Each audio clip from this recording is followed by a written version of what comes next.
Hello, my name is Dr. Joanne Ritter-Teitel.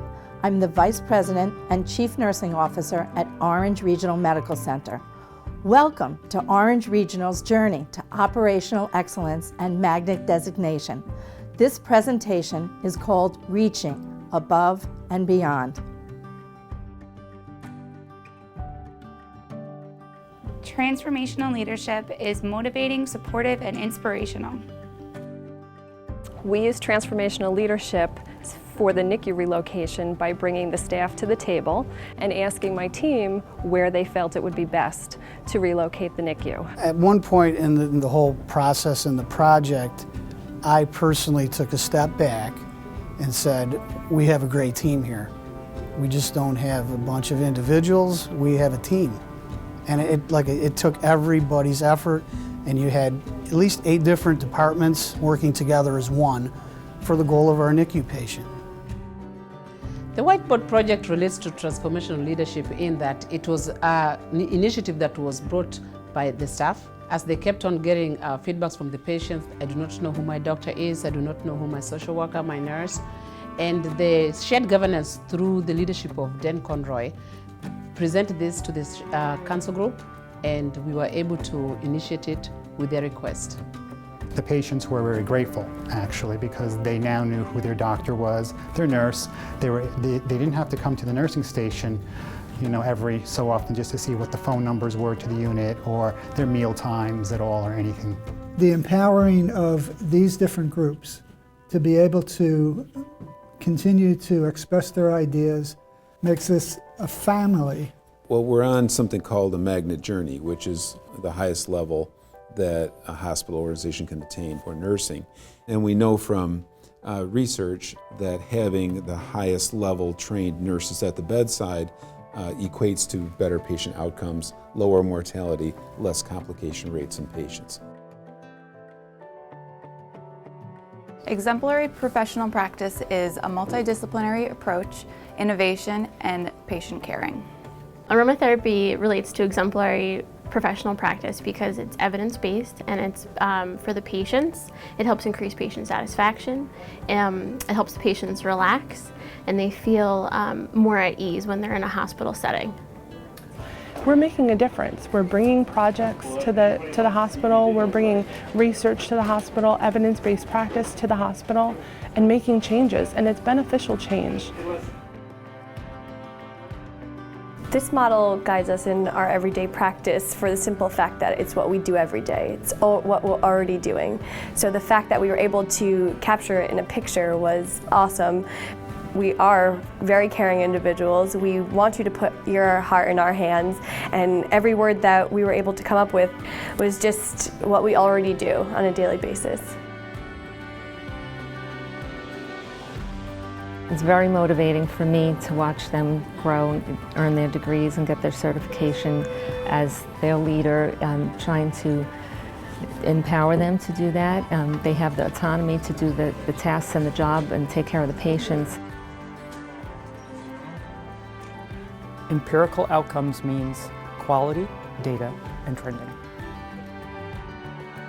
The Nexus program relates to empirical outcomes by reducing our readmission rate, as well as they also have improved our patient education regarding the diagnosis of pneumonia, congestive heart failure, and COPD, and ensuring patients' safety throughout their 30 days after discharge.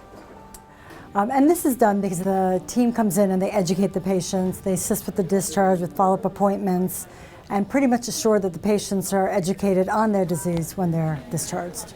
Because of the many factors that impact glycemia throughout the hospital, we pulled together an interdisciplinary diabetes team, and we came together and called ourselves the Glycemic Improvement Team. All the hard work is actually going into play and we're getting positive results, so it's wonderful. Most importantly, it took that team. It's one person can't go out and do it, or 2 people can't go out and do it. We had executive team support, and that had to come first. We have physicians, we have dietitians, we have pharmacists, we have quality nurses, we have people from really all walks of hospital life on our glycemic team. And that's where it really starts. It starts with the group, and we've all had an impact, I think, in our own, not only in our own individual departments, but I think hospital-wide. Structural empowerment means to me effective change, autonomy, and the power of education. Last year we brainstormed to find something that we thought needed to be worked on that was near and dear to our hearts, and we had noticed that there was an issue with duplicate medications, patients coming from the ER and hitting the floors. So we worked collaboratively with pharmacy, and we had several meetings with them, and we wanted to see how we could address this issue. Throughout the course of this project, we were able to overall decrease the number of duplication of medications, therefore providing a safe environment for all of our patients. It was through the empowerment of all the nurses and staff and everybody working together at a great team that we were able to do this.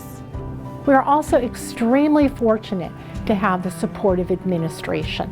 We also have 2 recognition events for our adult programs, and we have a recognition event for our high school students outside, which is absolutely, unheard of in most hospitals. New knowledge and innovation means to me best practice, it means benchmarking, and it means systematic approaches. We created the portable health profile to maintain a patient's health records while in the hospital and after discharge. The CARF standard is that a patient has a tool to maintain the records. We weren't able to find that one that we had liked, so this is an example of new knowledge because we looked around, didn't find anything that fit our unit appropriately, and we created our own. It was interdisciplinary with PT, OT, speech, nursing, and case management. As a new knowledge, the CAM-ICU is something that is a new assessment tool that the nurses had to learn. We've reduced the sedation that we used to give. We're waking them up more, they're getting off the vent quicker, they're getting out of bed. So there are changes that are happening that are positive. And the new knowledge, I think, does not translate just to physicians or nursing. I think it translates to what I would call transdisciplinary. For this project, we've assembled a large team that not only includes physicians, it includes nurses, it includes physical therapists, it includes respiratory therapists, it includes pharmacy, and it even includes hospital administration. So that new knowledge has really helped transform it, not just for one discipline, but across disciplines.